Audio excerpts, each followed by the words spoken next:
May I, Madam, draw the attention of the Honorable Minister to an important committee set up by the Government of India in 1998 under the chairmanship of Mr. Niyogi, who was asked to inquire into the various problems of railway road coordination. Their preliminary report appeared some time ago and it was even circulated to all the state governments for their opinion. But to my regret, I have to say that the work of this committee has been very much hindered as a result of the indifference and may I say careless negligence on the part of the state governments as well as on the part of the ministry concerned in taking up this question and in pursuing it so that we may be able to have a clear and comprehensive picture of the transport situation in the country. Now, railway transport, like any other mode of transport, is suffering under a major handicap. The handicap being that we do not know, nor does the railway ministry know, what the exact quantum of transport requirement in the country is and what the rising demand is which the railways are expected to cater to in future. Certain targets which have been worked out in the 10th plan have been given to us. In the ninth plan, we were given certain targets, but unfortunately, Madam, may I point out that all those targets were either gross underestimates or exaggerations. Throughout, we have seen that we have not been able to have a well coordinated and progressive development of the transport system and in particular the railway system in the country.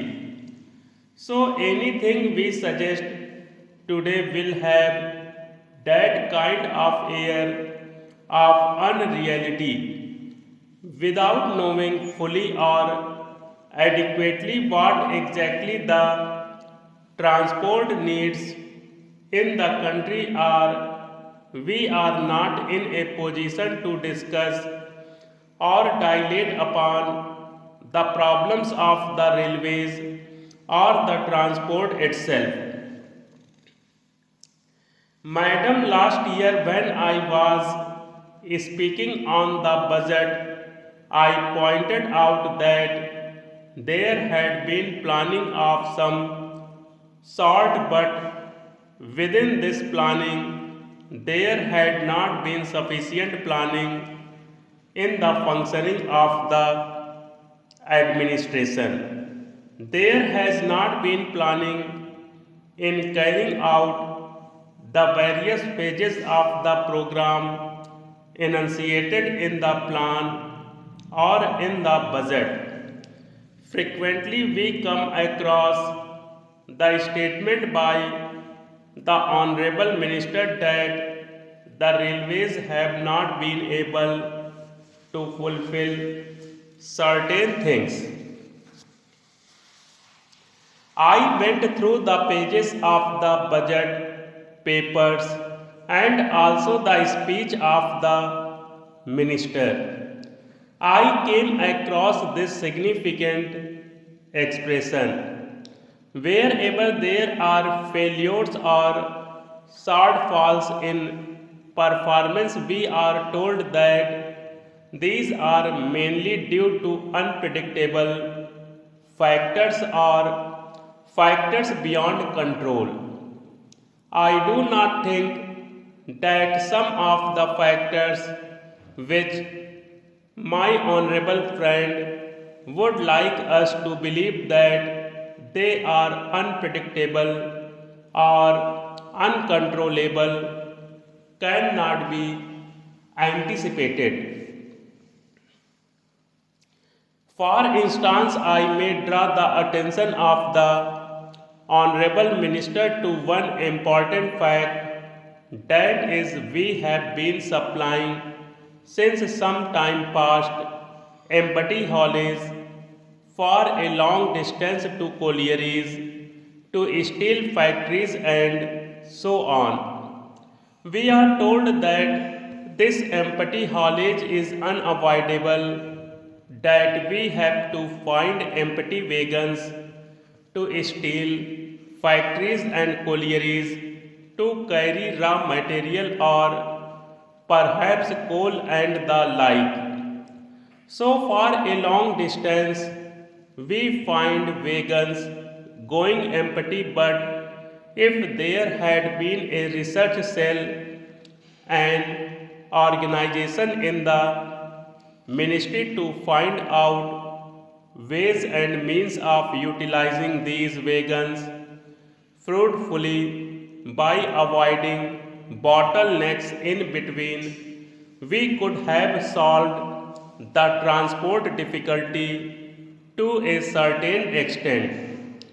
I do not want to be told by the minister that this is a physical impossibility. Even in the advanced countries of the world, every movement of wagon, coach, and engine is planned before it is put into operation.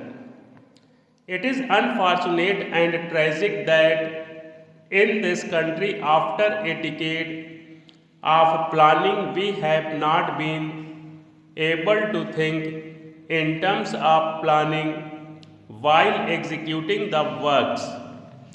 Now, in regard to some of the general problems of the railways, I would say, first of all, that the rise in demand is so great that we have to be prepared to provide not only adequate but also effective transport facilities to our people. I need not tell the House that the railway transport system in general is greatly dependent or interdependent on the general economy of the country.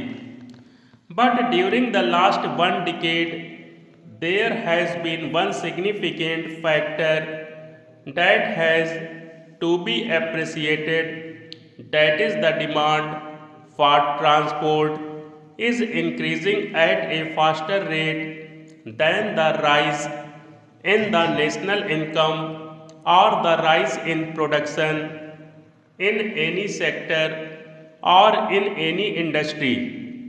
This is a factor that has not been adequately appreciated, even if it has been adequately appreciated. No attempt or sincere effort stop.